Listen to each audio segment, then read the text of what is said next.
It takes a second to load Yeah. each time. It's unknown how long it takes. It's not like you can pre-plan it. Well, maybe it's gonna be perfect timing. Of the devil. I received your letter. Yeah, that's good. You just sent us a letter. Send us a letter.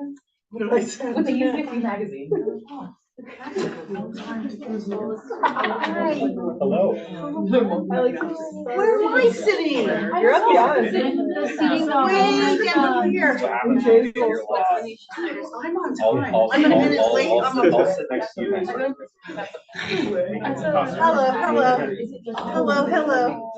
Oh, I'm ostracized. I'm sitting in the chase seat. Alone. You're on an island. Alone.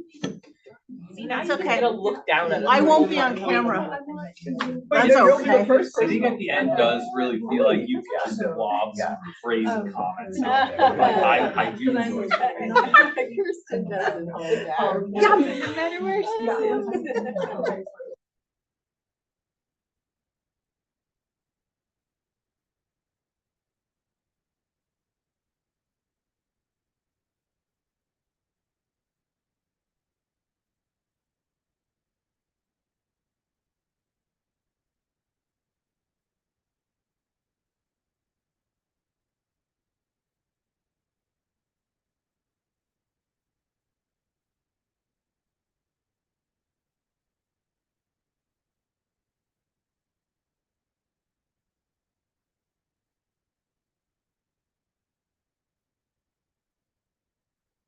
Starting? Now we are. Okay. Ready? Do you want a dry coat? I have one. No, I'm okay. That was my rain jacket. No, I was just, hi. Okay, yes, I'll be quiet. No, it's okay. You can have a minute. It's okay. 6:02. Been here for 2 minutes.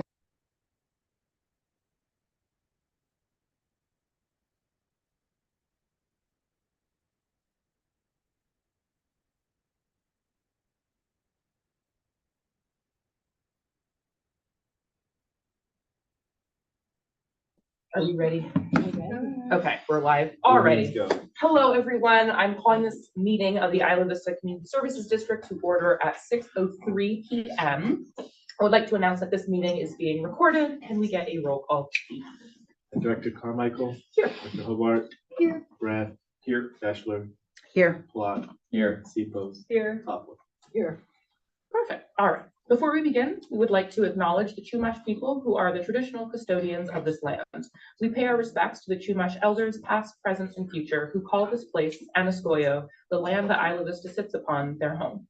We are proud to continue their tradition of coming together and growing as a community. We thank the Chumash community for their stewardship and support, and we look forward to strengthening our ties as we continue our relationship of mutual respect and understanding.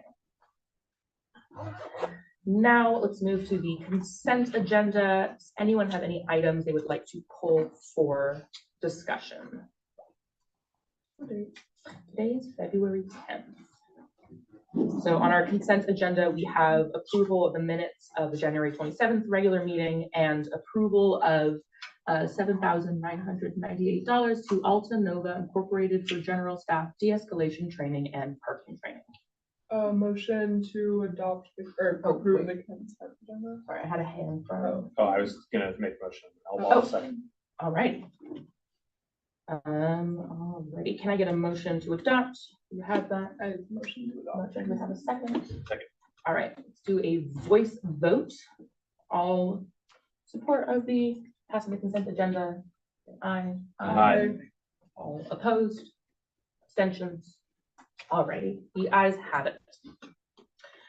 Moving forward, so now it's time for public comment on matters that are not on tonight's agenda. If you have a comment on a later item agenda or later item on the agenda, we will take those comments when we have come to them on the agenda. Does anyone have a public comment? In person? Do we have any on Zoom? So far, none on Zoom. Alrighty. I'm now closing the public comment period. We'll now move to discussion and action items. Alrighty, our first discussion and action item, open a new tab, is Resolution 26-9, Support for Immigrant Communities and Condemning ICE. Alrighty, I believe the call on myself now to introduce the resolution. So we just read through and then have public comment, yes? Okay, perfect. And like read through the entire thing. It's up to you. You don't have to. Alrighty, so we have resolution number 269, a resolution of the Board of Directors of the Isla Vista Community Services District proclaiming unwavering support for immigrant communities and condemning ICE. Alrighty. Whereas Isla Vista is proudly home to a vibrant community of immigrants from a variety of places, backgrounds, and identities, including many mixed status families who all contribute to the cultural, economic, and social fabric of our community. And whereas there has been a near continuous presence of ICE operations in the Central Coast since January 2025, resulting in immigration arrests being a near daily occurrence, creating a climate of intense, widespread fear. And whereas documentation of ICE operations, both locally and nationally, have demonstrated egregious and wholly unacceptable practices, including the use of unmarked vehicles and masked agents refusing to properly identify themselves to community members, entry onto private property without apparent judicial warrants, destruction of private property, violence against community members exercising their constitutional rights, such as agents pepper spraying a woman in the face in Santa Barbara, and the murder of several community members nationally. And whereas documentation of ICE detention facilities have demonstrated inhumane and wholly unacceptable conditions, including lack of adequate food, lack of medical attention, and blocked access to contact family members and legal representation. And whereas an unacceptable pattern is present of a lack of transparency and accountability following inhumane and unlawful ICE operations, undermining the rule of law. And whereas the now widespread and constant fear of immigration enforcement has led to decreased attendance at community events, reduced utilization of public services, increased economic and workforce issues, barriers to educational access, and has caused so many in our communities to be afraid to leave their home or send their children to school out of fear their family may be brutally torn apart. And whereas ICE operations endanger public safety, civil rights, and community stability, and whereas protecting civil liberties, due process, public accountability, and constitutional rights is essential to a democratic society. And whereas laws and standards that require immigration officers to identify themselves, including Title 8 of the Code of Federal Regulations, Section 287.8, are in place to protect public safety and guard against vigilantism. And whereas the California Values Act, SB 54, and the Immigrant Worker Protection Act, AB 450, limit cooperation between local agencies and the federal government for the purposes of immigration enforcement. And whereas so many individuals and organizations in our community have come together to protect fellow community members and to demand ICE out, including hundreds of junior high and high school students who walked out of school in protest on January 30th, and hundreds of UCSD students who walked out of class in protest on February 4th. Now, therefore, the Board of Directors of the Isla Vista Community Services District hereby resolves as follows.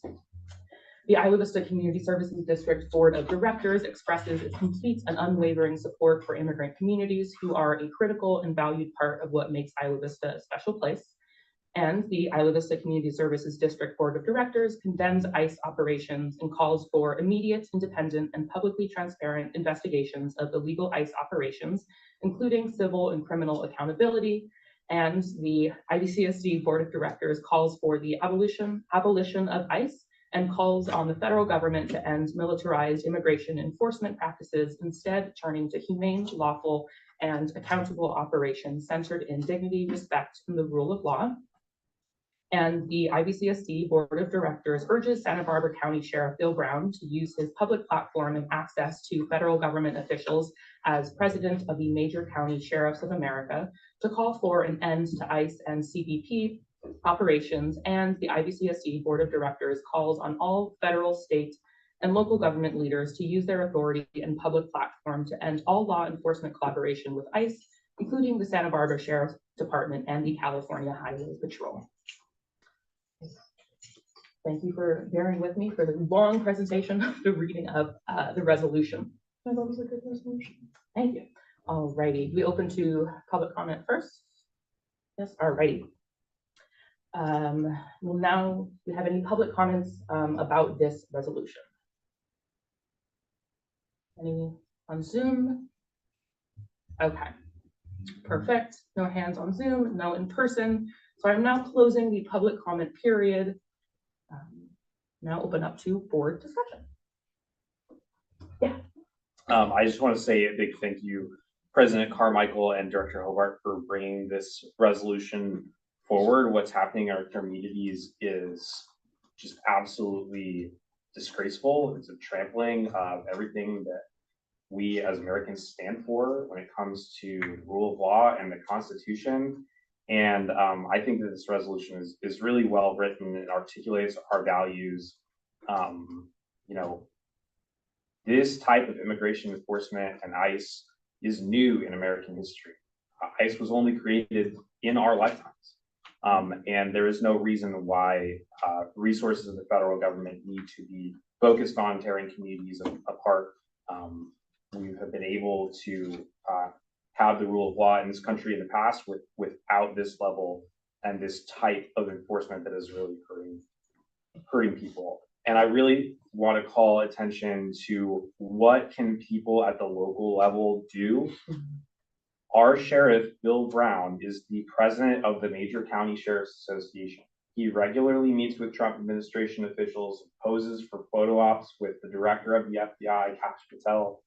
It is a disgrace that he has not used his position to speak up and say, our local law enforcement is not going to be party to these raids, which are causing fear.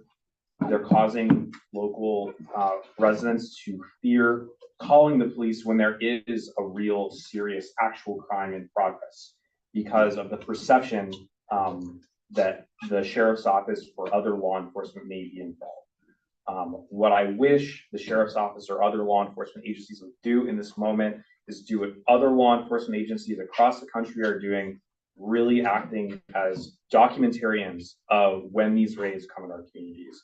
But that is not happening. And it is important that the community let our local law enforcement officials know that we want to see leadership in this moment, not a shirking of responsibility. And so I hope that this resolution helps convey that and that we can send a copy over to the sheriff. Because as much as we can call on our local government leaders in other positions, the sheriff is the ultimate one that has the authority in this situation. And I think it's important that we put the target squarely on the sheriff in this case. Yeah, thank you. Any other board comments, deliberations? I'll make a comment. Yeah. So I just wanted to let you know, as the university representative, I do need to abstain from this because the office of the president has not taken a position on this issue. But what I can say is that the university as well as UCSB leadership are very supportive of the undocumented community. And I would say feel that it is truly egregious what is happening in our community and around the country. But in terms of calling for the abolition, I think it's that of ICE, that is a step that I can't say in support of just because of representing the university. As you know, my personal opinion is different, but my university position is that, so I'll be abstaining. Yeah, thank you for letting us know. Board comments. All right. Well, we have no more board deliberations, no public comments. We can move to a vote. Can we do a roll call vote? First, you need to make a motion. Yeah, someone. Oh, sorry to interrupt. Sorry, Yes. I was waiting until someone makes a motion first before you take roll. Yes, thank you. Do I hear a motion? I'll make that motion. Perfect. I hear any seconds? I was thinking. All righty, now we can move on to a roll call vote. Yeah, thank you for keeping me legally in line. All righty. Director Carmichael. Aye. Hobart. Aye. Brett.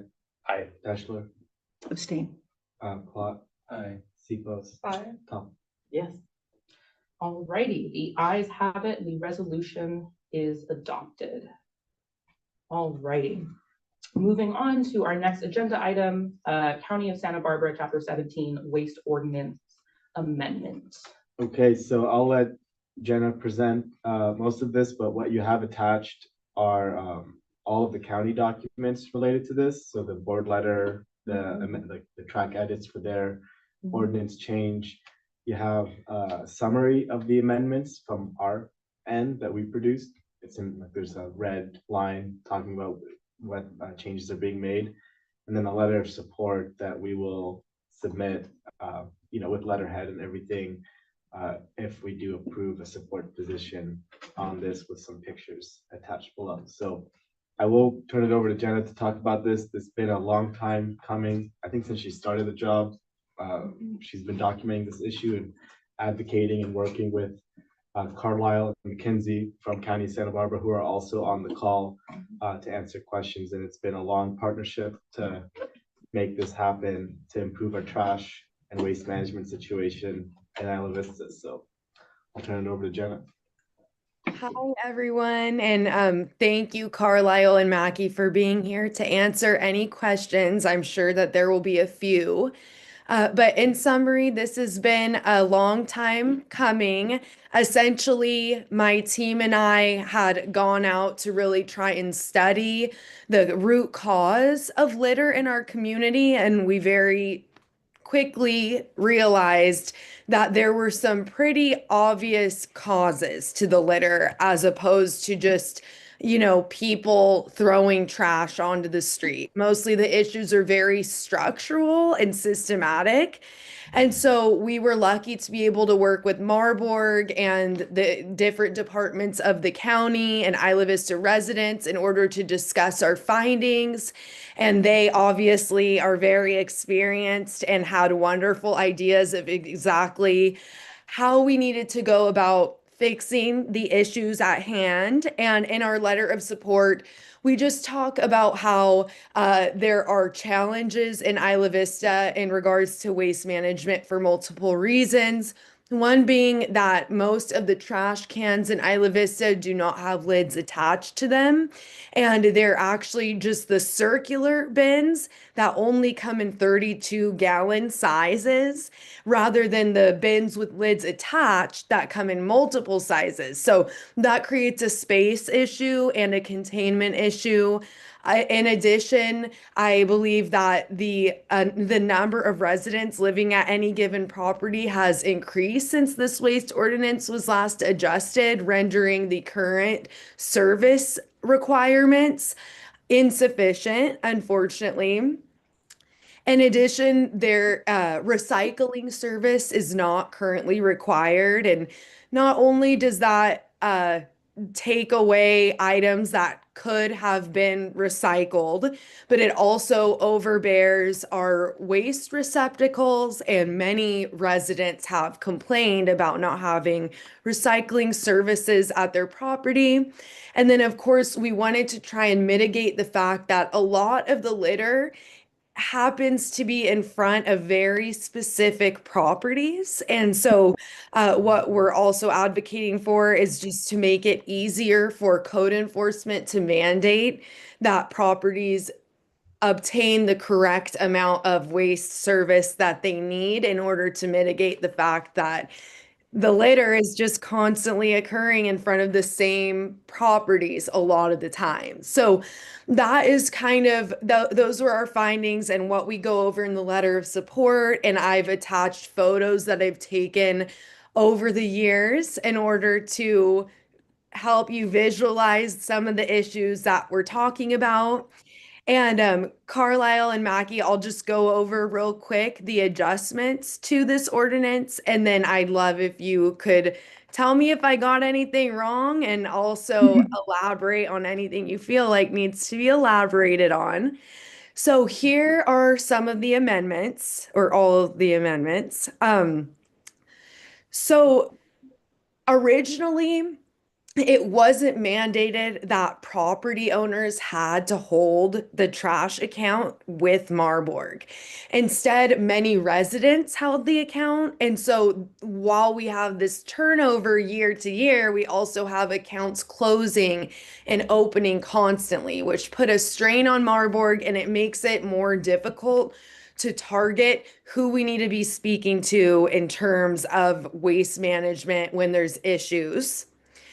Next, they are requiring that every occupied parcel must have one waste account in order to prevent individual units from signing up for waste services separately.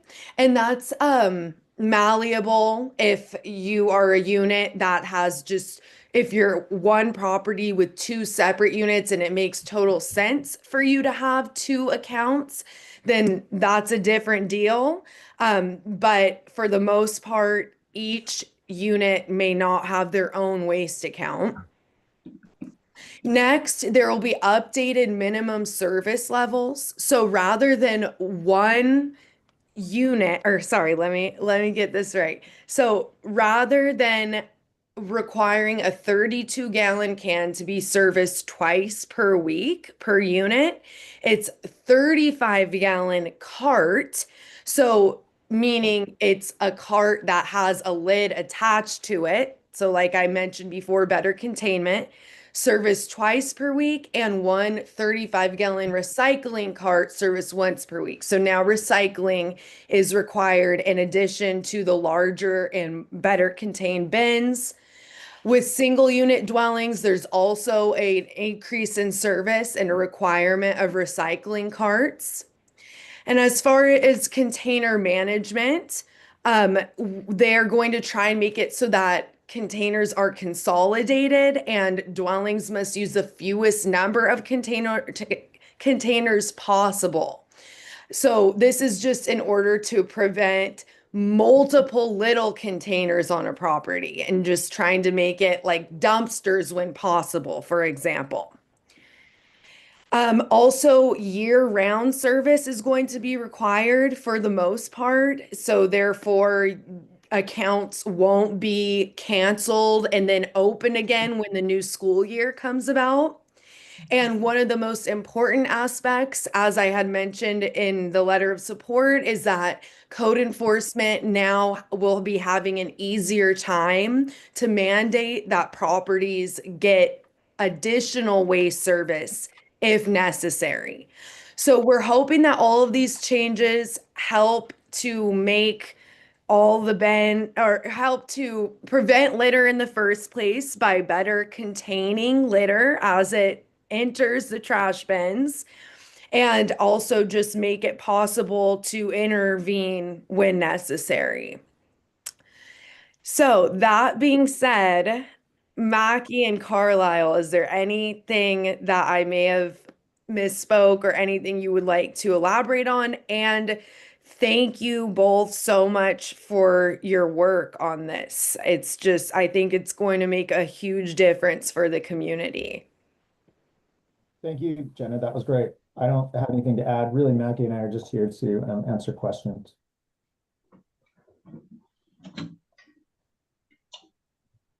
Questions? Clear on my end? Yeah. Perfect. Thank you so much, Jenna, for the presentation, and thank you, Maggie and Carla, for being here. My question is, the report goes over the minimum service levels, and I'm looking at just the minimum service level for a multi-unit dwelling of 135-gallon cart 2 times a week. And I'm looking at those pictures too, which a lot of those pictures show properties that are much larger than that. And so I'm wondering that, can you clarify, so that the things that are being changed are the minimum service levels, but is there still an additional formula to cover our large apartment complexes? Because I'm just thinking the 35 gallons is, I think everyone would agree not sufficient just for, like a 20-unit apartment complex. Sure, I can answer that one. So the multiple unit definition that's used in the Isla Vista ordinance, even currently, would cover really pretty much any residential premises with more than one unit, which would include these larger complexes. The updated minimum service level would still be a per bedroom requirement, which kind of, if you have a 20 unit premises with 2 bedrooms each, that's 20 bedrooms. So under this ordinance amendment, any property with 10 or more bedrooms would be required to subscribe to dumpster service in the equivalent form of that required volume per bedroom. And for example, if you have like 18 to 23 bedrooms, though you are required to subscribe to larger dumpsters to account for that additional volume you're required to subscribe to. So it does basically increase the larger the property or the more bedrooms the property contains. One other thing this ordinance hopes to accomplish is to kind of capture the loophole that a lot of the large homes in Isla Vista are currently kind of operating within. So current ordinance only has 2 definitions for residential premises, a single unit versus a multiple unit. However, we realize in Isla Vista there are many larger single unit properties where, especially on Del Playa Drive, where a large number of students reside in those properties, even though it is technically one single unit, one home. So this ordinance amendment also hopes to put those large single unit properties in the same category as a multiple unit property, and have the same updated minimum service requirements as a multiple unit property would. The definition for the large single unit homes would be any single unit home with 4 or more bedrooms. Thank you. That's really helpful. I realize I was not reading it clearly, that all of these requirements are scale per bedroom on that basis. And the 35-gallon trash carts, these by definition have lids on them, or that is it also in the ordinance that they are required to have lids attached? It's not specifically required in the ordinance that they must have lids attached. It's just that they do. That's what cans, when I refer to cans, I'm talking about the problematic containers that are common in IV with those detachable lids. And when I say carts, those are differently styled containers, and when Marburg delivers to your container, it will always have that attached lid on it. Certainly over time, lids may be damaged, and it's kind of up to the folks living at that property or operating that business to reach out to Marburg to say, hey, this is damaged, I need a replacement, but they will always be delivered with that. Cans, by definition, include a lid attached and wheels. Thank you so much. That's very helpful. Further questions from the board? Yes, I just had a question. Why, I can't see her, so I'll just talk out into the abyss. Why are there some properties that have more problems than other properties? Or is it because there's just more people living in that place? Or is it, I'm just trying to understand why some have more trash than others. The problem houses. Mackie, did you want me to answer that, or you wanna? Yeah, please, go ahead. Okay. That's a pretty broad question. Generally, what causes problems is undersubscription. And what Jenna outlined and what Mackie just talked about was systemic ways that undersubscription occurs. And undersubscription is just when you have not enough trash service that you signed up for compared to the amount of waste that you generate. So if you have a property that is a problem, they are not signing up for enough trash service to capture all of the garbage they're generating. So that's on a mechanical level that happens. Anytime you have a high population density with high turnover and low home ownership rate, you're going to have undersubscription. And that's why we are talking more and more. And that's why back in the 90s, IV is the only community anywhere in the county of Santa Barbara that requires trash service. If you live in the city of Santa Barbara, you don't have to sign up for trash service. Certainly in the county, it's not required to sign up for trash service, especially since a lot of people live in remote areas in the county, unincorporated area. So on a broad level, it's undersubscription that causes certain properties to be problematic more than others. Why does that undersubscription take place? Well, there's lots of reasons for that. You could be doing it to save money. You could do it to preserve parking spaces. You could also do it like one of the things that we were talking about was where we're shifting the burden to make sure that all property managers and property owners are the ones that sign up for trash service rather than residents. Residents also can just make a mistake. They might not know that they have to try to sign up for trash service. If you live in an apartment complex with 10 other units and they all signed up for trash service and you didn't, you might not even know that you're supposed to sign up for trash service because you walk outside and there's already 9 cans out there. So there's lots and lots of reasons why undersubscription would take place. And then, does that answer your question or did you want to know more? Yeah, I guess then I just misheard Jenna. I'll add like, Did you know what I was asking? yeah, Okay. like a house on DP, Yeah, maybe they had 10 people at one point, but the rent has gone up and now 20 people live there, same apartment. And the Okay. bedroom calculation forces you to have the same amount of trash. So Yeah. they might be following the law, but they Yeah. have double the number of people now to pay the rent. And so double the trash is being generated for the same amount of trash cans. yeah. I guess what I heard her say that there's specific properties that consistently have problems. And that's what I was trying to identify. So that's what you're talking A about. lot of those properties are the ones that have super high rents. Yeah. And then second question was, how has been just out of curiosity, how has been the property owner's reaction to this proposed ordinance change? We have not heard a lot back. We got one letter written to the County Board of Supervisors opposing this, and it was one property manager. But other than that, Jenna and Mackie and I have not had a lot of negative feedback. Jenna or Mackie, would you like to add to that? Sure, I can add really quick.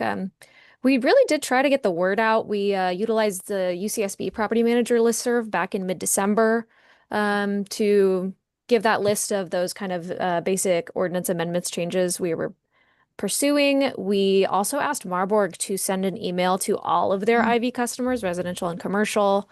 And if they didn't have an email on file, send them a letter to their mailing address. And that was in early January. And just like Carlisle said, we really only have that one public comment letter that was submitted to the Board of Supervisors from a property manager. And then I only got one call from another. So the response has been more quiet than we had anticipated. That's awesome. How does this equate? We may have gone over this, but how does this equate for like a building that may have not that many bedrooms, but like 4 or 5 people living in one bedroom? Yeah, I would say that answer that on large buildings. Sure. So now under this ordinance amendment, if you are living in just a one home on a property, if that home has less than 4 bedrooms, then you are required to subscribe to the minimum required service level for that type of home. For multiple units and large single unit properties, and the large single unit would be any single home with 4 or more bedrooms, you are required to subscribe to that higher updated minimum level service requirement. And it is per bedroom. And just like, Jonathan was saying that in recent years, there may be more and more students per bedroom. That's why we kind of included that additional enforcement language to say, hey, if we have issued a notice of more than one notice of violation in a single year period, we have the ability to mandate that you increase your service levels. So it's an attempt to kind of get at those properties that may have far more students per bedroom than an adjacent property, but still have kind of a consistent minimum service level requirement for the standard situation. So hopefully it gives us that ability to address that property that may have far, far more students per bedroom than typical. Thank you.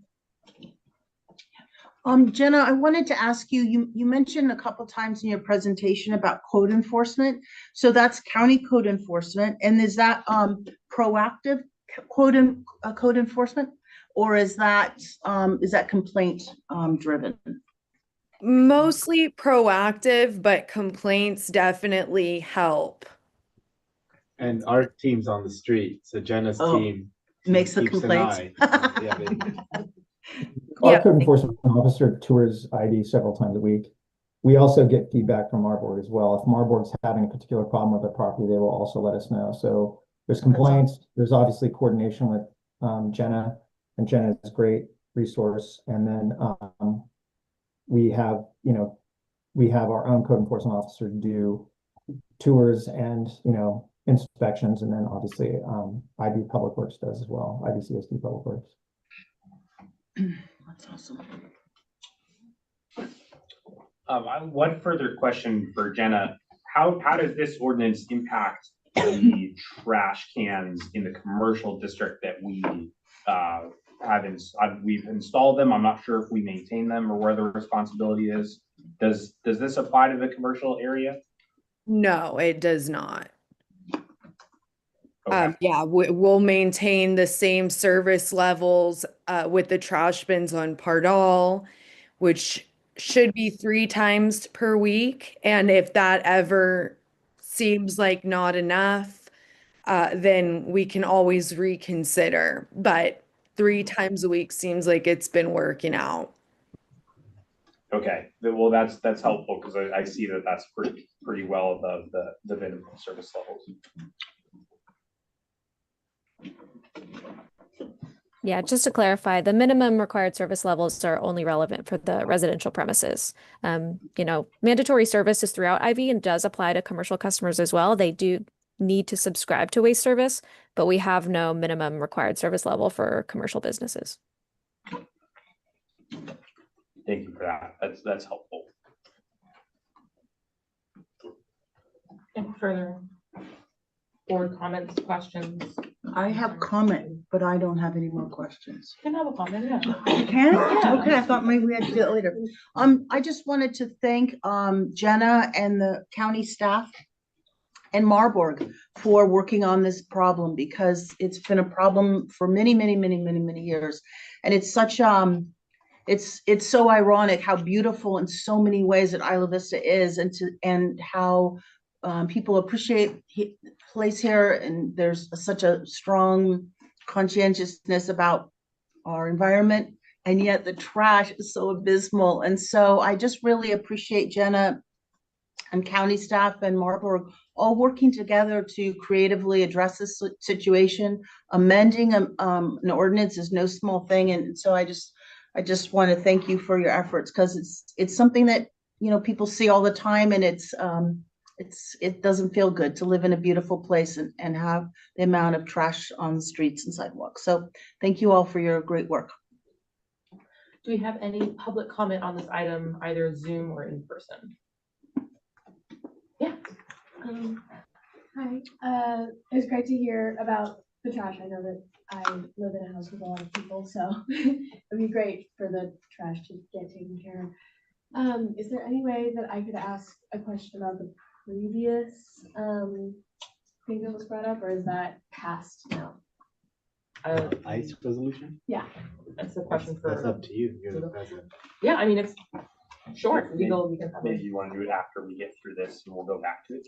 Yes, thank you for keeping me well organized. Yeah, that's all right. We can come back to that all at the end, but we can get through our agenda first. So holding that, do we have any public comments about this agenda item for the waste ordinance?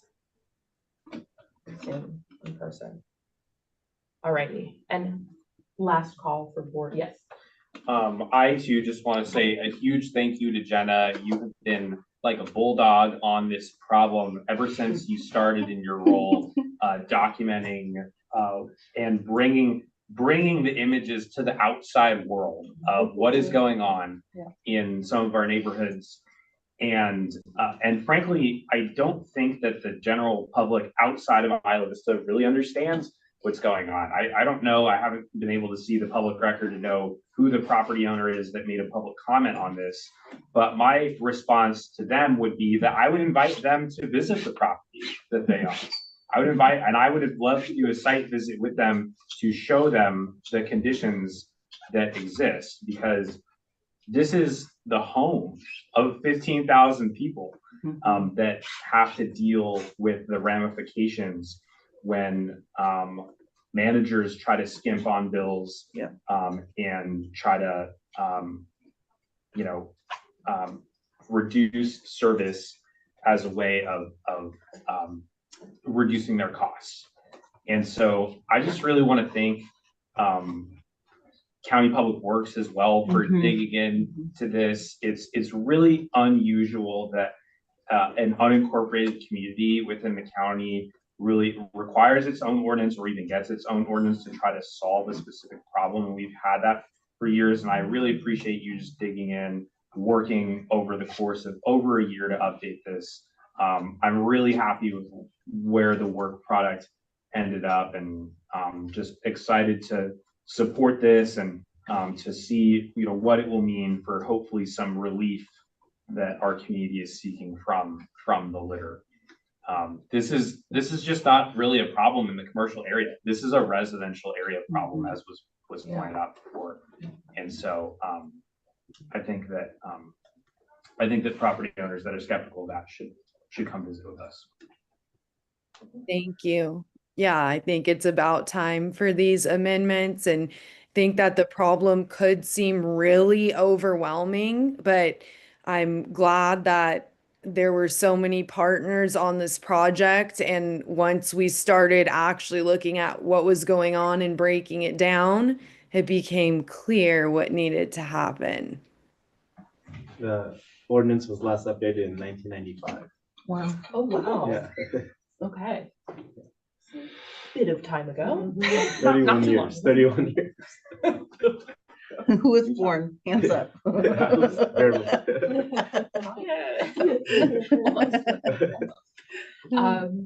Well, yeah, if we don't have any further board comments, yes. I would move that we endorse the ordinance amendments and send them. Do we have a motion? Do we have a second? I will second it. Here a second. All right, can we do a voice vote? All in favor? Aye. All opposed? Abstentions? Alrighty, the ayes have it. We have passed our recommendation, taking a position on the ordinance. Alrighty, I hope I haven't misunderstood your organizational direction. We can open up public comment again, just so we don't have to keep everyone through the entire agenda. We can open up public comment again for our previous agenda item 4.1 on the resolution 26-9. Okay. Yeah. Perfect, thank you. I just didn't have it up in front of me, so.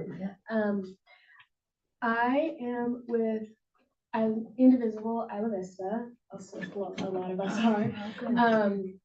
And we're working to get ice out of our communities and to, petition people like you to help us with that. And so I was just looking at the resolution, and I don't see very many action items right now. I understand that this might just be you guys taking a stance, which is totally great, and we love that too. But is there any sort of plan going forward that could result in some form of concrete action to get these people out of our communities, or is that more the jobs of other organizations?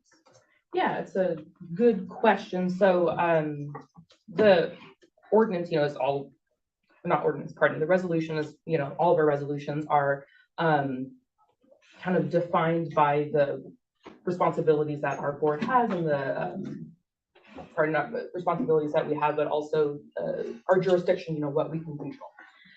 So, the IVCSD doesn't have very much, probably, very little jurisdictional control over immigration enforcement. So this resolution taking a position, I believe Jonathan will be presenting this resolution to the sheriff and to the county and other related electeds. Yes.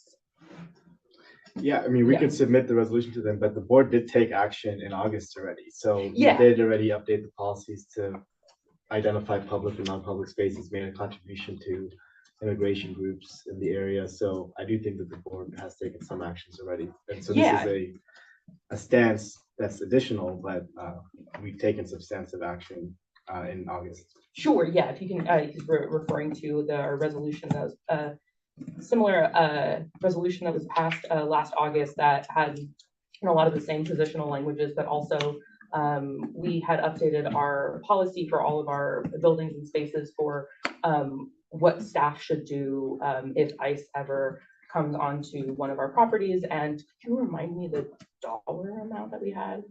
5,000 to 805 undocumented, and 5,000 to the Immigration Legal Defense Fund.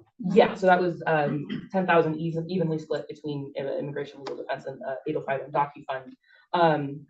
But yeah, I definitely hear your concerns with the amount of action items. So just kind of continuing our positionality, continuing to push on our electeds and attempting to hold these electeds accountable of, hey, we passed a resolution and we have community members who are inquiring, how would you like to respond to this resolution?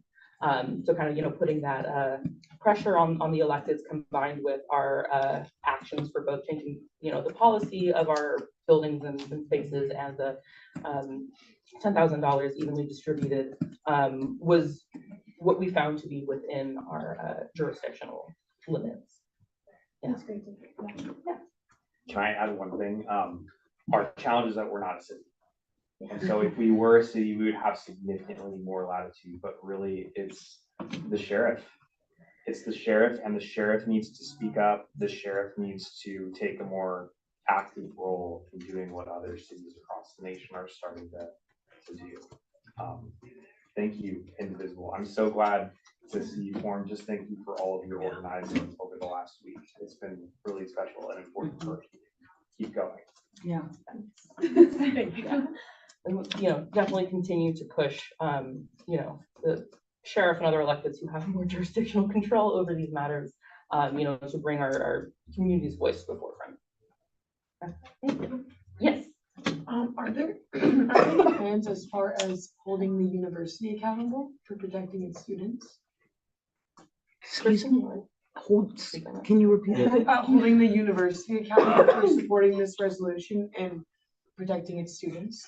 The university didn't support the resolution. Right. Is there any plans to gain that support? So how it works for when the university takes positions, and by the university, I mean the big U. Yes. So all statements on legislation, on political issues, that comes from the Board of Regents.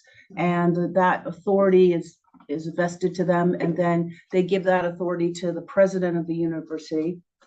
And then the president of the university then directs the individual campuses. So if it's something that you would like to see the university support or take a position on, the Board of Regents is the appropriate body by which to do that. Okay, thank you. Spencer's going to give a better answer. Sure, yeah. I was just gonna add in, when we took our action last year, we were of state legislation that was passed and signed into law by the governor that requires UCSB and the other UC campuses and CSUs to disclose when ICE is known to be on campus. And I think we identified that as something that was really important, so that people have that information. People are used to getting emergency alerts on their phone from the university. And I know maybe Kirsten, can you talk about just how that's being implemented on campus? Yeah, I think the chancellor sent out a message to the campus community a couple weeks back, talking about that we in fact do support the bill. I think it was SB 98, and that it's being implemented on our campus. And so, yeah, so I mean, I think it's good. Initially, I abstained from that resolution as well, but I was very happy to see that, in fact, the legislation was approved by the legislature, the governor, and then it directed the UC to adopt this process to make sure that students, faculty, and staff are informed if ICE is on campus. I think the only exception is if there's recruiting efforts going on. So, but any ICE operations have to be disclosed immediately to staff, faculty, and students. Yeah.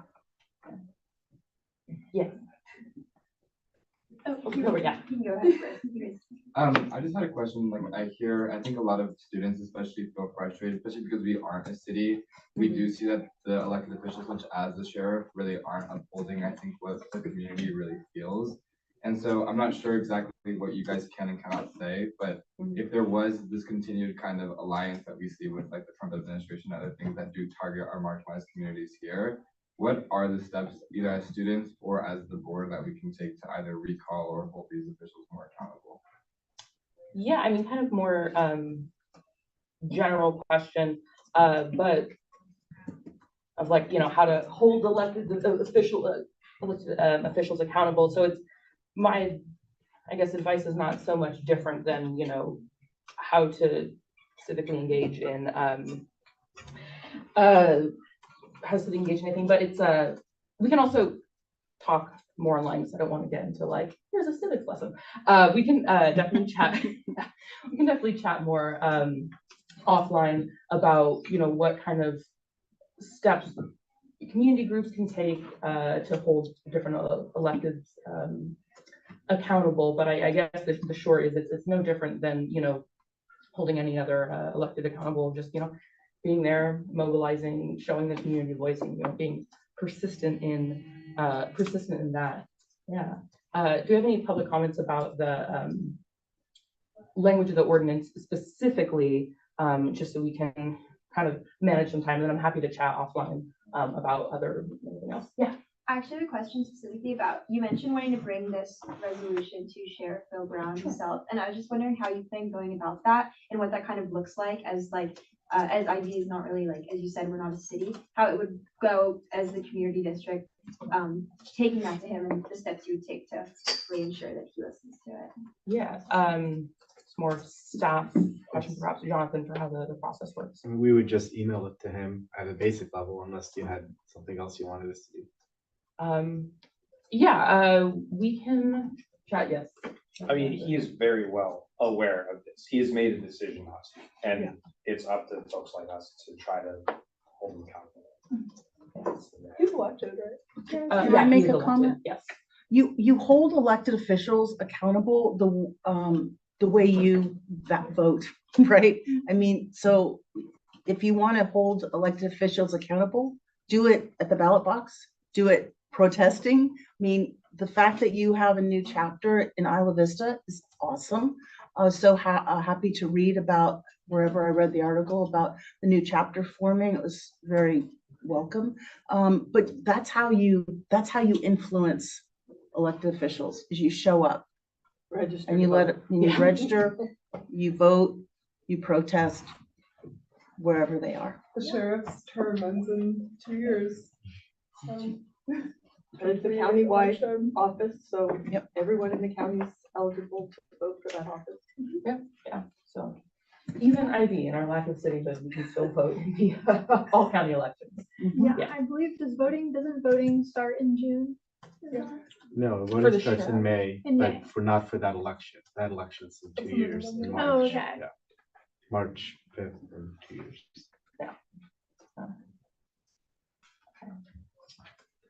Any further? And, you know, of course, I'm always here around, so we can chat offline, of course. Any else? Zoom, in person? Thank you. All right, yeah, of course, thank you. Okay, now reclosing, you didn't have any, Kristen? No, I'm just Okay, that was not a clapping. hand. Cool. I'm clapping for the reclosing- students.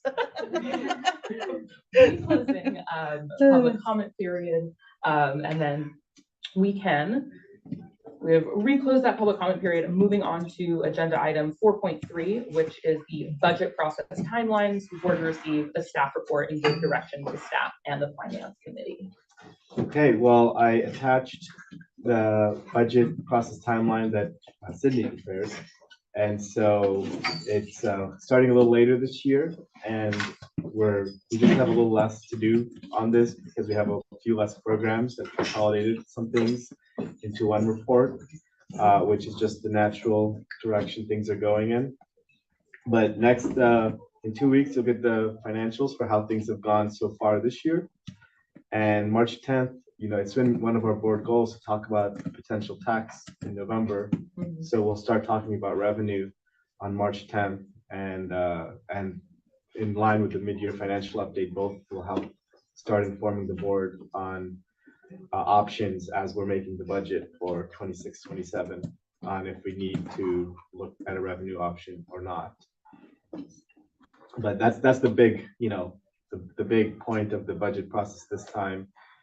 It's what we've been looking at is, stabilizing our budget, and we'll continue with the zero-based budget process that we've been doing. And yeah, we do plan to approve the final budget August 11th. Exciting. Yes.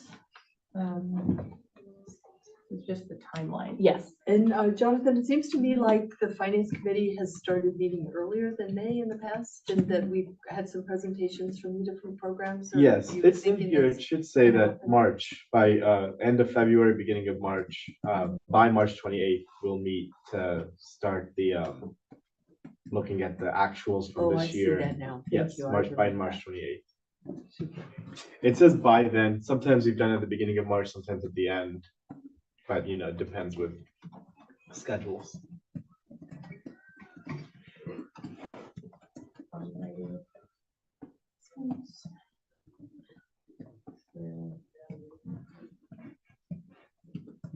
And we're just looking at our timeline, right? Yeah, this is just the what reports you'll be getting over the next board meetings. Okay. Pretty. It's a lot of annual reports from programs you'll get. There's a lot of stuff on this. Yeah. It's less than last year, so that's a good thing. This is what we do. We combined some. Yeah, the agendas have been light, but they'll pick up a little bit again for the budget process. Yeah.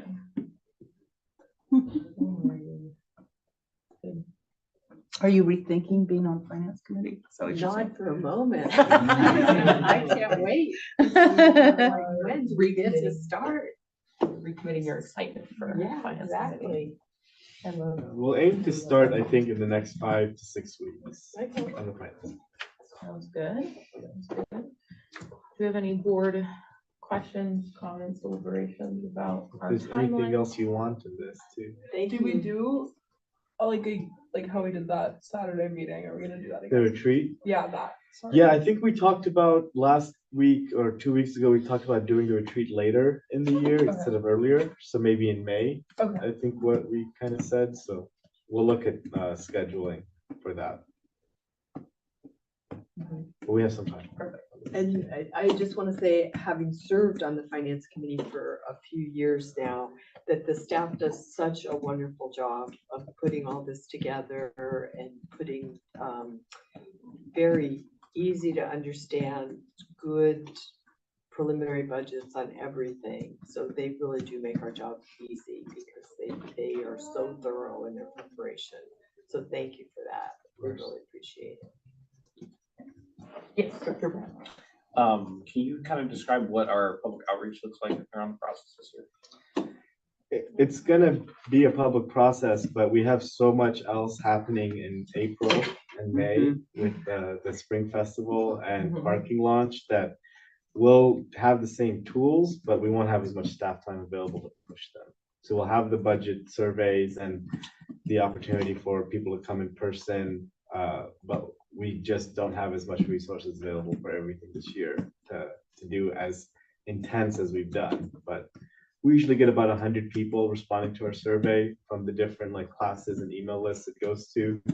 And we've been hit or miss on the event. Like the in-person event sometimes has standing room only and sometimes no one comes.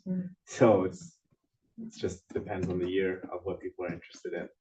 But if we do end up talking more about a revenue measure, we would do more outreach on that specifically, especially in terms of what we did in 2017 in terms of looking at what would new revenue go towards.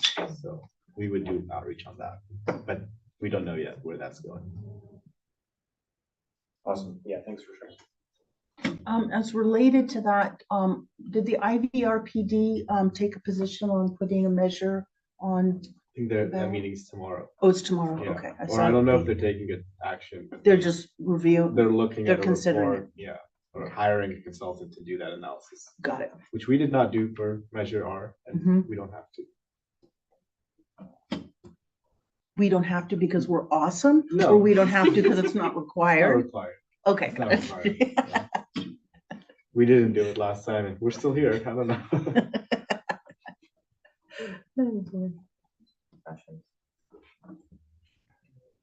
I'll give a spoiler for next week, which is that the mid-year financials are looking good. Woohoo! That's a good spoiler. Great news. Yeah, that's very cool. That's it. Perfect. Any board? Last chance. Alrighty. Do we have any public comments either on Zoom or in person about this agenda item? No one on Zoom? No, alrighty. Well, let's see, do I hear a motion to approve? Is no action No, needed. okay, just kidding. Cool. Well, we move on to the next agenda item. 4.4, Isla Vista Safe February 2026 meeting report out.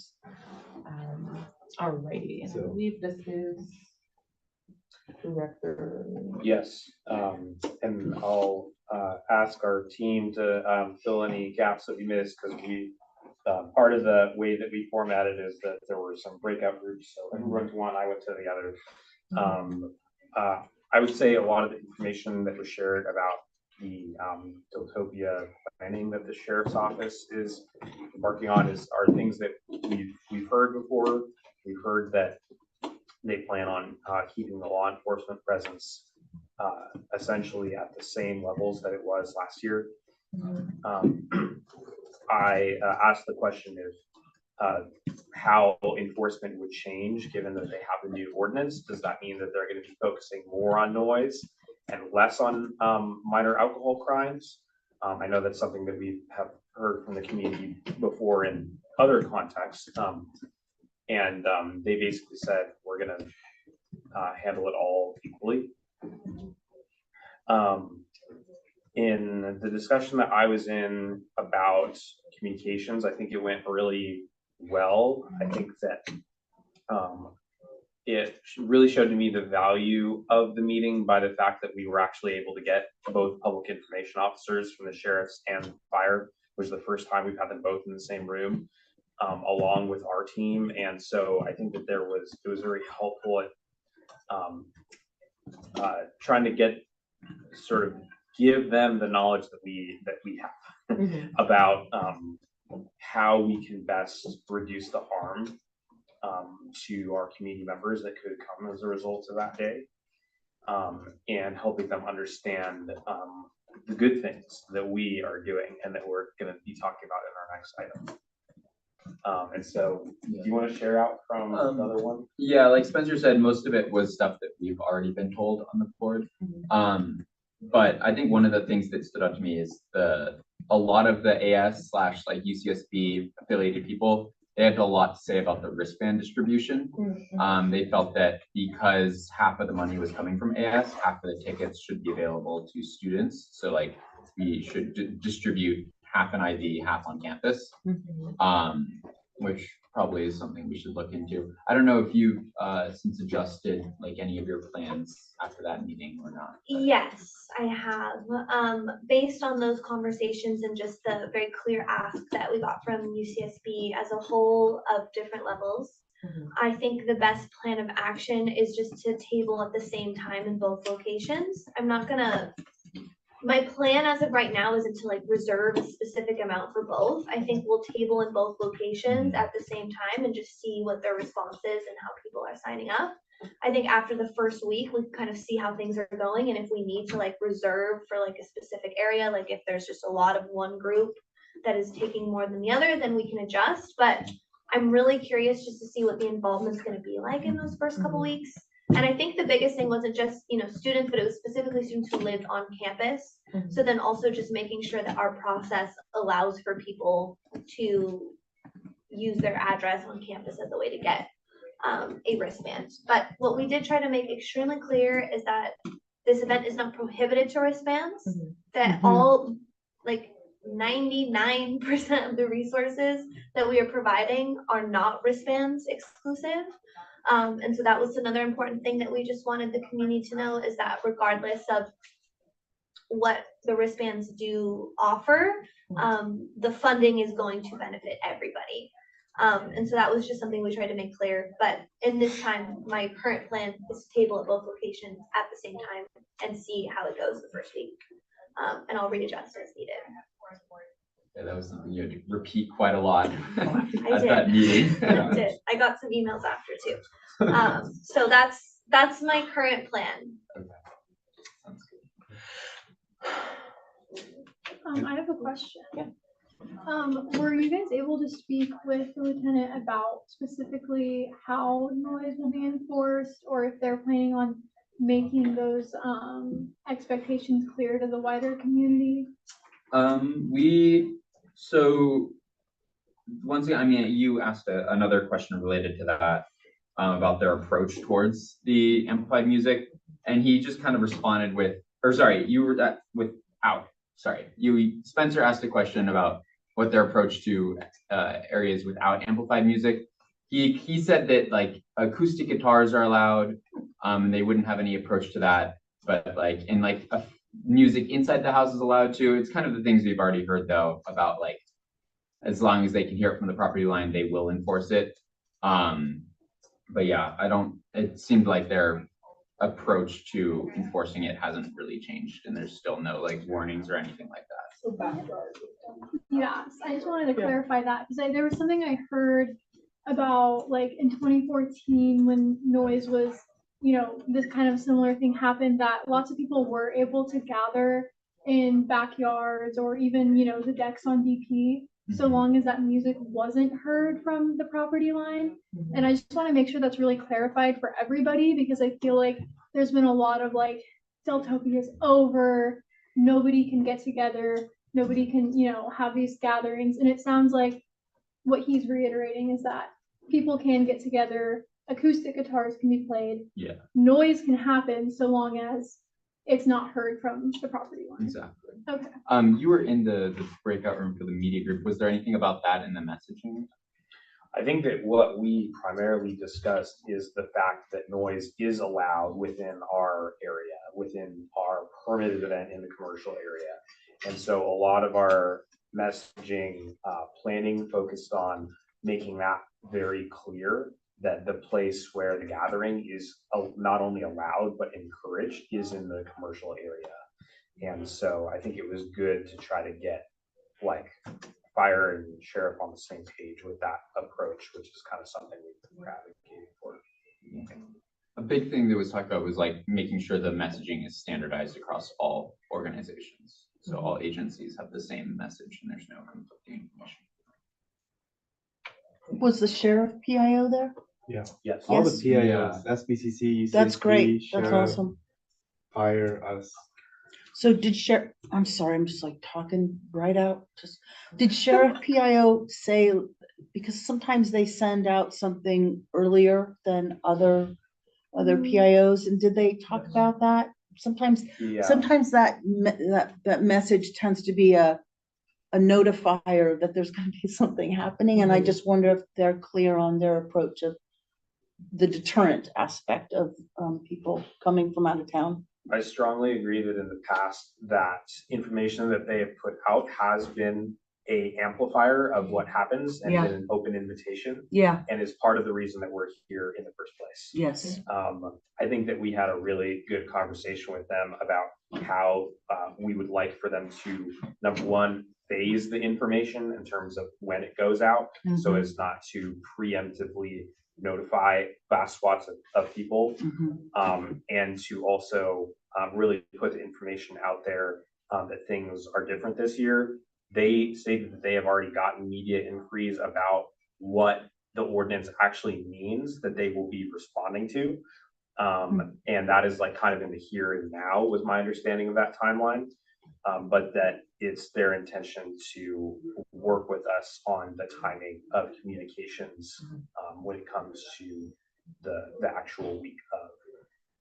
There was also some discussion, a really good suggestion that was made by Jordan Killebrew from SBCC, that we proactively reach out to especially national outlets that have been reporting on this in a really harmful way that has invited more out-of-towners into our community, and have a conversation with them about what our goals are, how the presence of out-of-towners has really been harmful to the community in the past, to kind of try to appeal to the angels of their better nature to report on things a little bit differently, or maybe to not report on things. Really, it was emphasized that we need an inside strategy, which is our communications, like both with our awesome local media currently present and with our in-person interaction, tabling, door hanger strategy, and how that needs to be separate from the external strategy.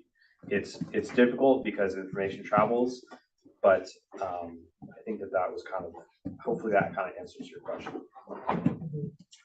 And then did they talk at all about the use of the press releases and any other communication strategies that we could use, like in Isla Vista, that would reach people more? I think most of our discussion about how to reach people in Isla Vista, we were talking about either like our local media or our like local, meaning like UCSB media and door in person. Okay, so the IVCO Patrol won't be doing anything differently than the press releases that they already give out? No, they will be. That will not be happening in the same way. That is the sheriff PIO. I mean, like, I guess like just in general, like the IVCO Patrol tends to do like more, I don't know exactly what it is, like press releases, things like that, that aren't as reachable for like younger age people in Isla Vista. Are they gonna be doing more than posting it on their website? I'm talking about in general, not necessarily just Deltopia. That was something we talked about before IVC, as a possible thing to bring up. So I was wondering if it was talked about. I think that the response that they gave was that they do not separate the IVCO Patrol communications from the sheriff's office overall communications. It's like one and the same. And there's no possibility for that whatsoever. Yeah, you'd have to ask them about that specifically, but that's been what our conversation was. Okay. But we'll take their information and spread it ourselves. Yeah. And there was also a really good conversation with UCSB about standardizing the door hangers. Last year, UCSB put out a door hanger that was different than what we have, and specific just to the on-campus residences. So there was a good conversation. At least it happened. Getting coordinated, and I think that there's more good things to come. Was that was that Student Affairs? Alex was there. What? Alex was there. Oh yeah, but it was Housing. Where did that it was housing. That's what I want. Yeah, okay. Housing. So Alex is gonna follow up on that? Okay, cool, thank you.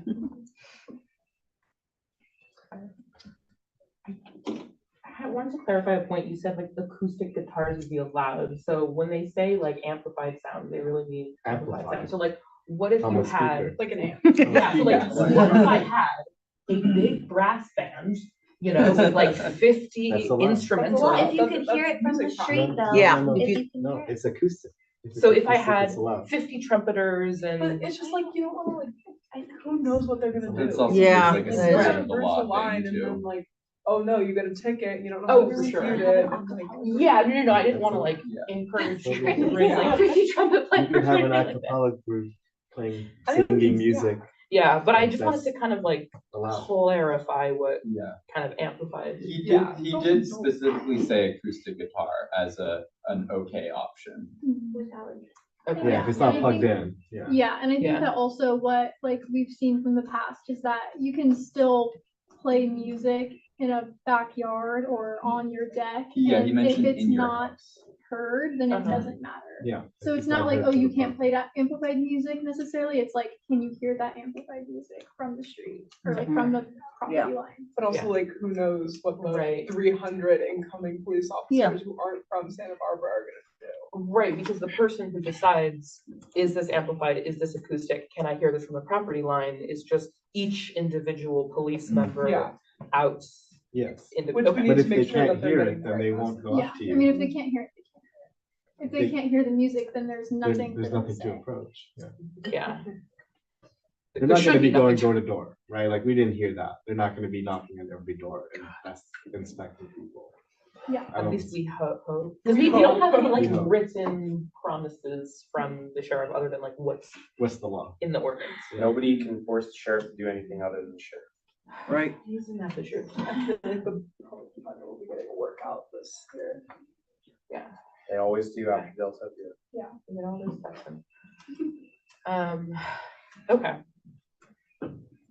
Just like verbal promises make me uncomfy, but that's fine.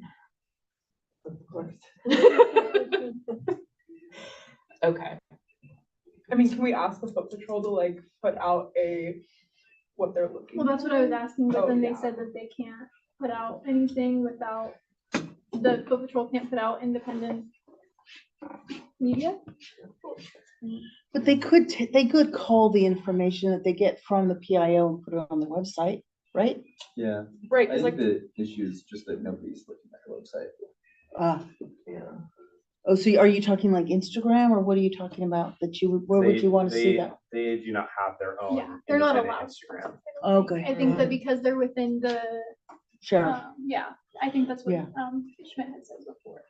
Yeah, I mean, I'm just thinking like maybe this is something that should be clarified like to the broader community, especially like I'm sure AS has, been involved in this somewhat. So I'm wondering if maybe they'll want to echo those findings. Maya, just add it to your to-do list. You don't have that much going on. Well, I do have, we did talk about that too, of like, how are we gonna amplify and just make sure that people are aware of the ordinance? And so we all did kind of talk about like, okay, these are the areas we really want to focus on and making sure that we are producing this content and then we can all share it together. And the sheriff did say that they were going to release things that were very specific on like how the ordinance was going to work. And in our door hangers typically like, which do go on everyone's door, I know it's, fine print, right? But like we do try and put the ordinance there with links to more information. So we'll definitely continue to do that. And then we'll continue to put it on our website, which will definitely link to their information as well. And we get hundreds of thousands of views on our website. It's like their for those most of you traffic. That's time amazing. for us. Yeah, I'm thinking maybe like a know your rights type of thing, like what are you actually allowed to do or not do? Because I just feel like the rhetoric that I've seen online is like, Deltopia is over, nobody can do anything, lots of people talking about just going somewhere else for the weekend. So I just want to make sure that maybe that messaging is put out sooner rather than later, so people don't feel like they're not allowed to like exist within Isla Vista on this weekend because of the ordinance. Yeah. Yeah, and the sad reality is that's gonna be the feeling that people have regardless of what the message is put out there, because the sheriff's office is choosing to bring 300 law enforcement officers into our community. Yeah. And acting like nothing was different this year. And so I really hope that we get to a point in the future where they make the decision to ease up and to de-escalate. And I will say, we did talk about waived plan, where we will be talking about what we're doing much earlier than we typically do. And that was in coordinates with everyone there, that was agreed upon. And another thing that we talked about was that keep it safe, keep it local messaging. That's something that we should really be doing all year long. It was another amazing thing that Jordan had brought up, is that this isn't a seasonal message, right? This is an all the time message. Like, we want to keep Isla Vista local and safe. So we can start pushing that information out, as soon as yesterday. That was really something that I had placed a lot of faith in the students to do as well, and saying, these are your peers. This is, you as well wanting to keep things safe and local. So also really focusing on that peer-to-peer messaging for that, and knowing that, their leadership knows that they can do that at any point, starting, like I said, like yesterday. So. Yeah, I do think it would be helpful maybe to have like a know your rights, because something that is concerning about this ordinance is, all of a sudden you can get in legal trouble for doing something that before you couldn't get in legal trouble for doing. So yeah, especially considering that the sheriffs have expanded a list of activities in which you can get legal trouble for, it might be helpful to inform our residents. Yeah, especially because it's How such not to a, get in trouble. Yeah. like, people who were not here last year, some live here, and like, Right. need to get. Right. Yeah.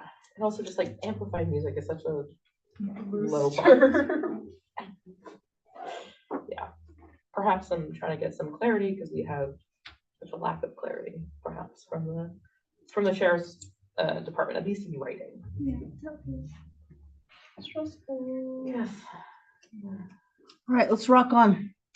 I have more to say, but. Oh, in the sorry. next- No, in the next Next item. item. No, the next, next no, item. I know. I just think we're done with IVC. Okay, maybe. yes, no, we are good with our report out.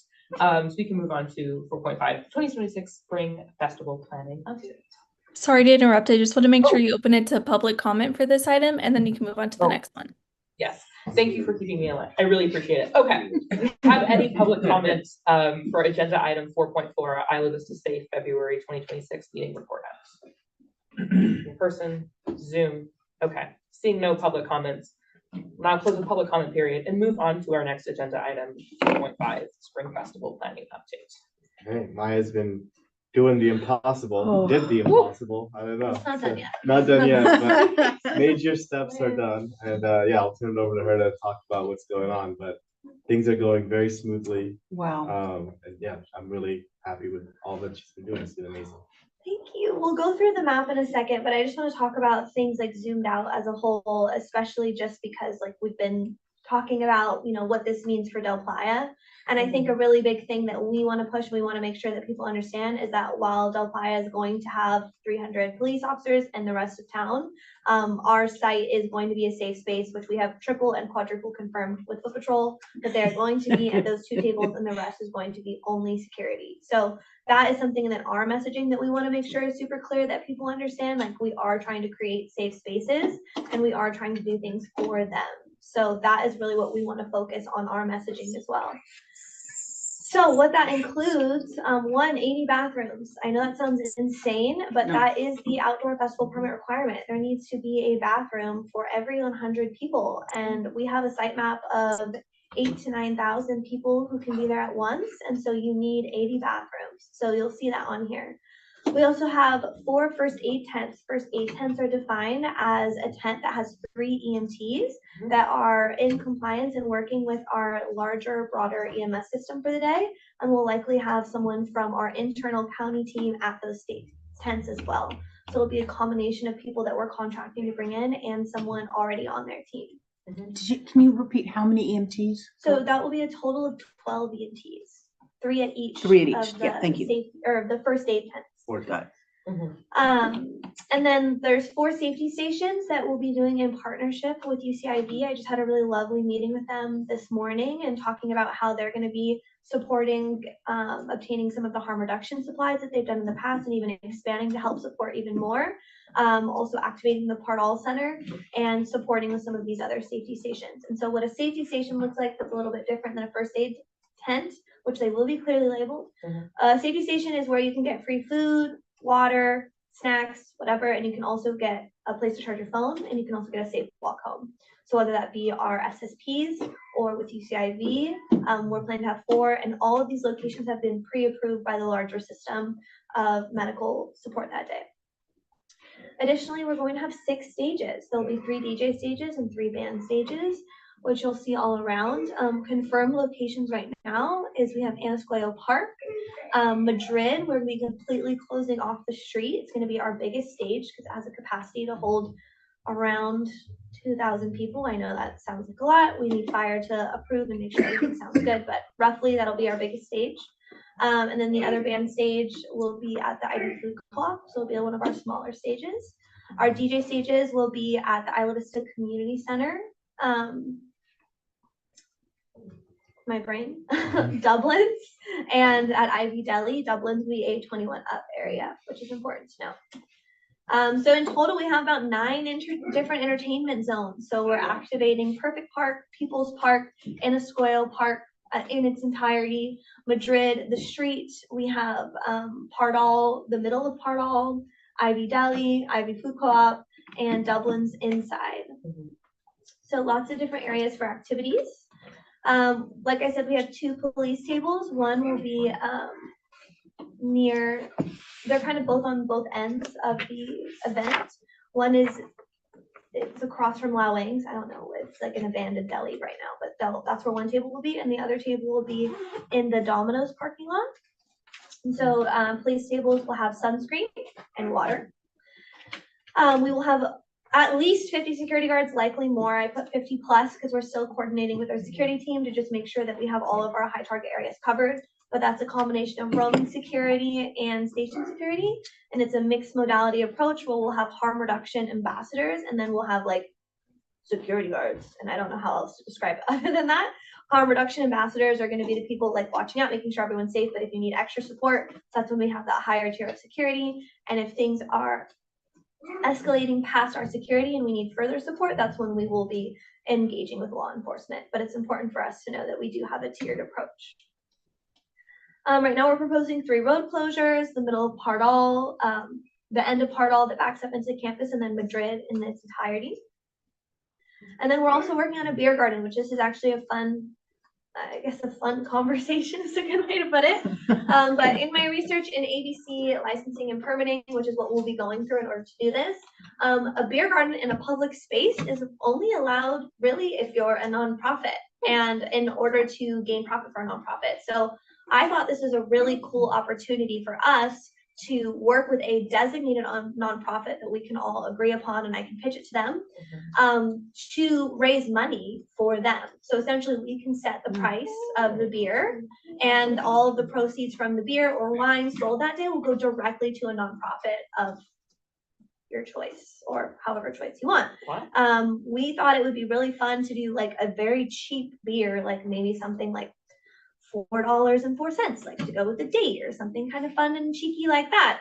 And we're looking at, you know, at least a couple thousand that we would likely be able to donate to one of these nonprofits, which I think is really impactful. And that's being, you know, like that's 100 beers an hour, right? Like we might do more than that. We have a pretty good capacity for that area, but that's something that really cool that we can look into, and I'll wait and we'll come back to that and chat. I already talked with M Special. M Special is going to be the one who who will be donating the beer and their time, which is really kind and awesome of them. Wow. They are our most local beer brewery, with their place being right in Kalita next door. Donating the beer and time? That's crazy. Yeah. Yeah. They're being very awesome. But we need to go through all the permitting process and make sure everything's good to go. But they've already said that they're interested and want to do that. So that's really exciting. I'm also working on getting 4 mandala structures, which are basically these like really cool art pieces that our Flying Shade Rentals have just started putting together. And I'm actually taking this to IVCRC in the coming weeks, because it's actually something that the students will be able to reuse at an extremely discounted price for things like extravaganza or Pardal Carnival. And he'll be custom making them for like our community. So we'll be using them at this event, but then they'll be reusable for so many other things. And they are beautiful. I have some renderings that I can show, but just in general, just picture like a very colorful tent.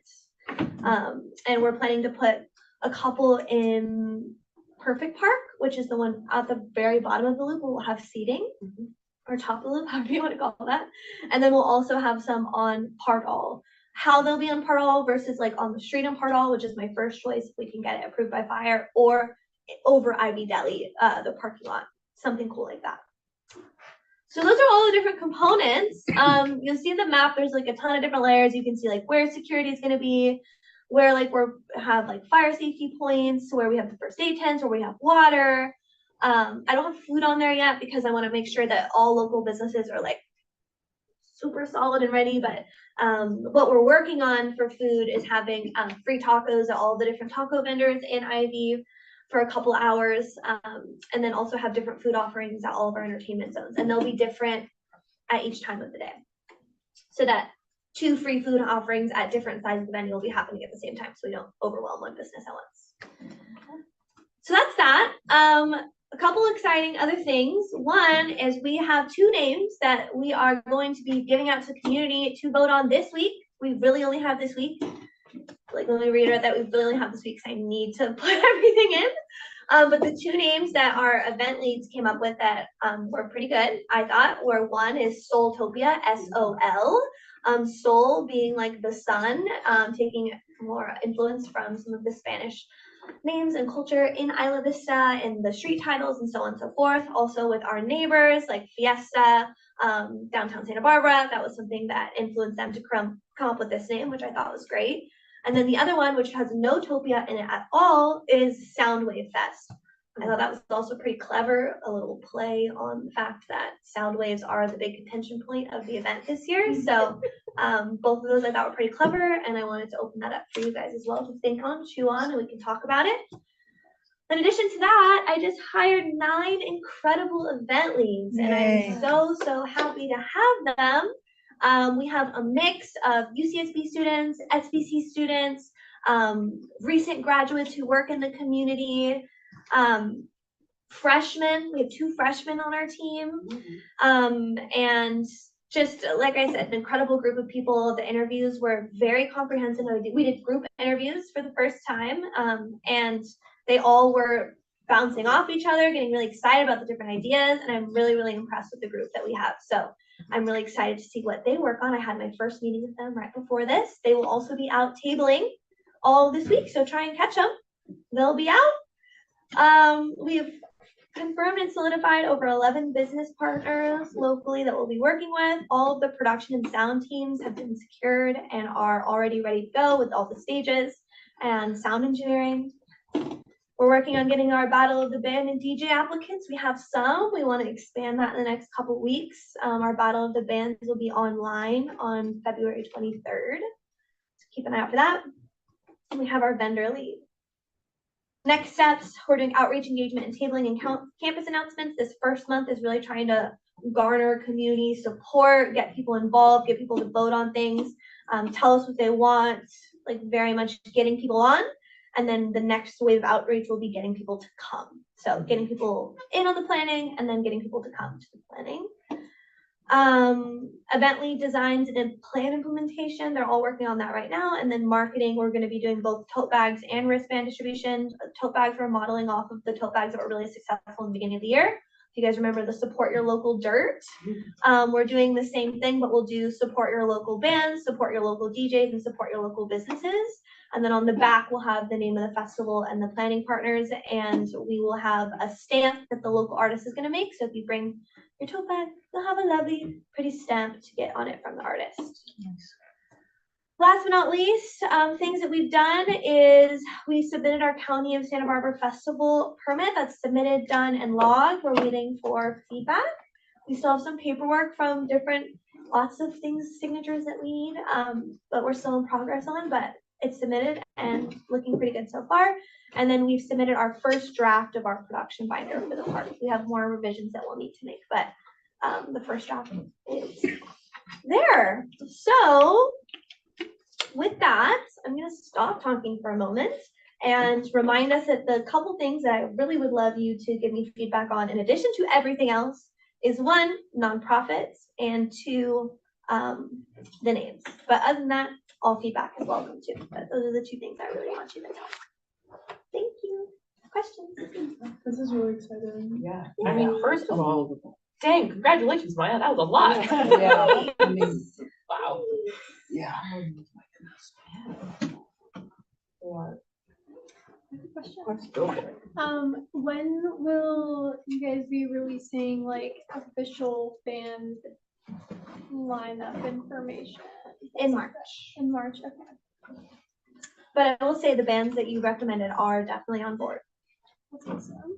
Yeah, I'm just excited for that because I feel like that'll also create more engagement. Like I feel like right now people, at least people I've talked to, didn't really know that there was even going to be like music or like who would be playing. So I feel like the sooner that there's like announced artists, the more people will probably be trying to get wristbands and whatnot. Awesome. Yeah, thank you. I know that IVRPD recently revamped their plans and protocols for the use of their parks for events. And I think we're falling into that new protocol. So is that going okay? Yeah. Yeah, no, it's going well. I think that there's definitely some new components this year that we didn't have last year, also because of our expanded footprint and just wanting, also Anascoyo, I think is just in general more complex park than for say like Little Acorn, it's just like one big open space. So I think that we're trying to navigate that and make sure that we're doing things in a way that supports their new process. And I'm still actively learning, I think. But so far, they've been really responsive and helpful in communicating what they want and what they need. So, well, we're probably their guinea pig too, so yeah, I'm sure they appreciate how organized you are. Thank you. I'm doing my best. And County of Santa Barbara is kind of the same thing, right? I haven't gotten any feedback from them yet. I did submit a very organized application, I will say, and I have met with most people already. The people that I'm still waiting to hear back from are arguably some of the most important. Like I really am trying to get a hold of fire to get everything in line. However, we have reached out to them multiple times and I know that they'll likely be hearing back. I think they're waiting for me to submit the permit. And do they have a well-established apparatus for processing stuff like this? They do, yeah. There's more, I think that there's more involved given our footprint this year. Like I said, last year it was like a special event permit, which was a much, it's a very different process and doesn't require as much leeway time. So I'm wondering if that's what I'm waiting on a little bit too, so. All right. Thank you. Thank you.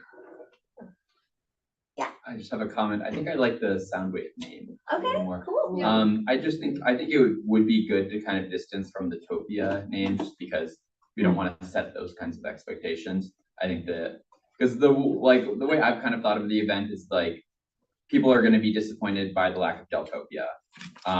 And this event, like it's obviously really amazing, but I think that like we want to just kind of continuously distance it from that so that people go in with no expectations as opposed to hoping it's going to be like a Deltopia.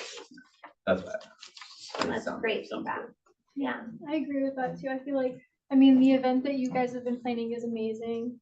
But yeah, I think that just there is a little bit of disappointment, not because the event's not going to be great, just because It's gonna be different. because of the situation. But that's why I think maybe a name that doesn't have Topia would be good. It's like this is a new thing. Like this is a fresh start. Different enjoyment.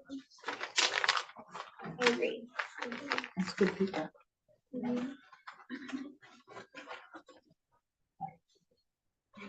And last thing is any preferences on nonprofits? I can throw a couple out and just get your thoughts, eyes. One nonprofit that I thought about was potentially St. George Youth Center, just given that youth and families are someone who's typically impacted by the impacts of Deltopia.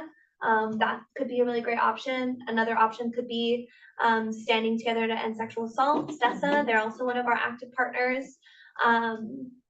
And another option could also be 805 on DocuFunds, right? Especially given everything. And then I had one more. What was I talking about? Oh, LEAP. Yeah. Or Yes. Yeah, Yeah. IV Youth Projects. IV, formerly known as IV Youth Projects, also just another organization that works with families and youth in Isla Vista. So those are 4 ideas. Curious to know what your thoughts are, if you guys have any preferences. We're not deciding tonight. Pick one, We're You not don't need to pick one, but deciding just tonight. any feedback on. but do we need, can it only be one? No, it can be multiple.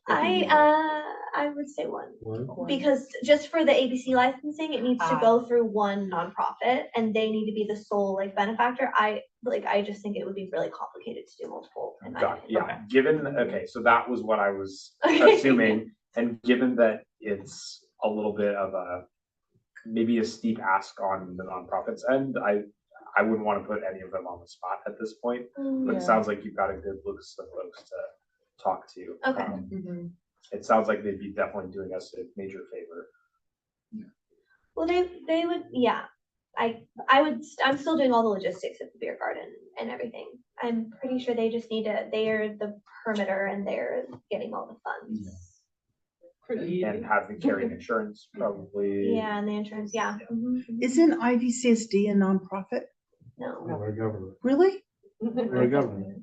A We're not a nonprofit 501c3. government. No. 501c3. That's a different Oh, code How section. how come UCSD is a nonprofit? Okay. Forget it. CSP is not nonprofit. You have a. Okay, nonprofit, sorry, just now realized something I have to change on something that I'm doing. Nonprofit and 501c3 are same but different.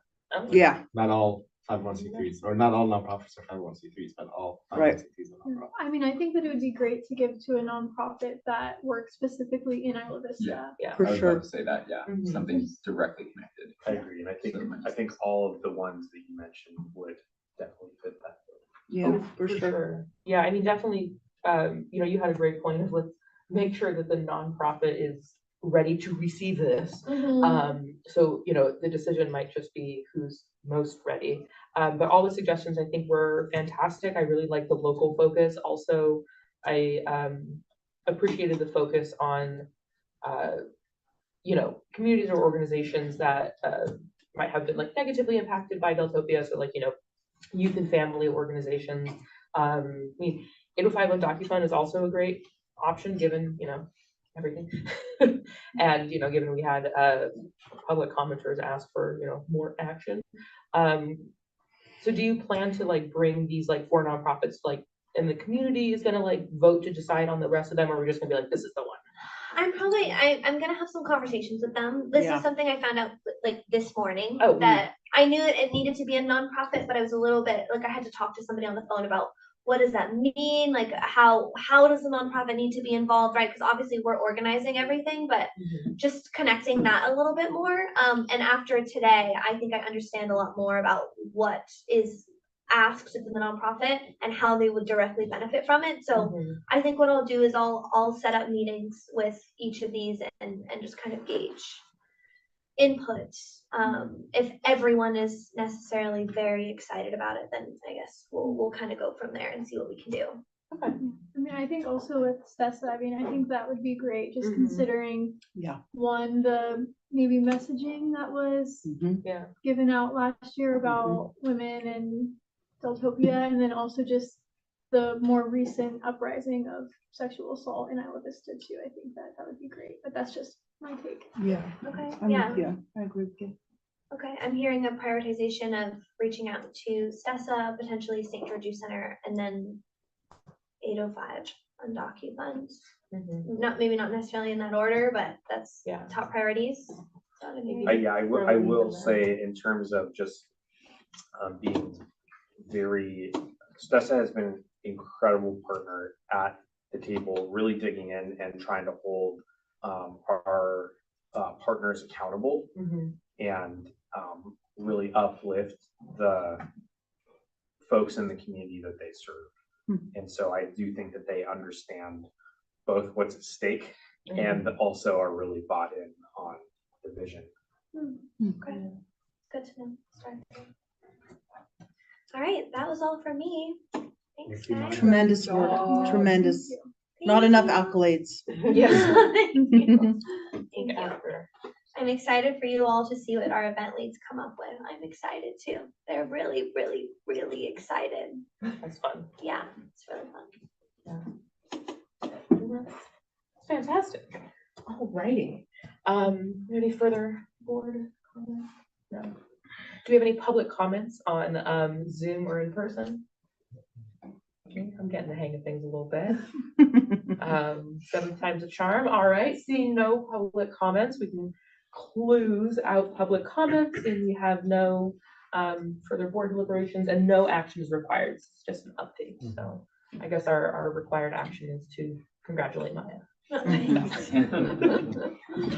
Alrighty, look at us. We finished our agenda. So should we do reports before closed session? Yeah, we switched it. Alrighty, let us go to our reports. Alrighty. Do we have any reports from members of the board? So the board will consider approving director attendance at public meetings, public events, and public hearings to earn an official day of service. Yes. I attended along with you the Hartall Gardens grand opening put on by Ivy Rec Park District. It was a great time. Yes. Project is a long time coming, so we're really glad to see that it is open and serving the public. Yes. I also attended the UCSB Associated Students Senate meeting last Wednesday and made a pitch to them to contribute towards the financial feasibility study for incorporation that we had discussed at a previous board meeting.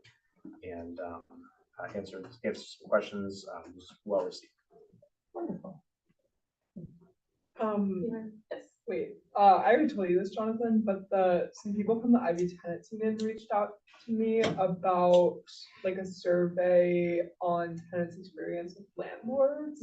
Send our newsletter, it's coming out Okay, this week. awesome. And then they also just wanted to update me that they have a $50 Amazon gift card like raffle attached to that. Oh. Filling it out. That's great to add in. Yeah. Good addition.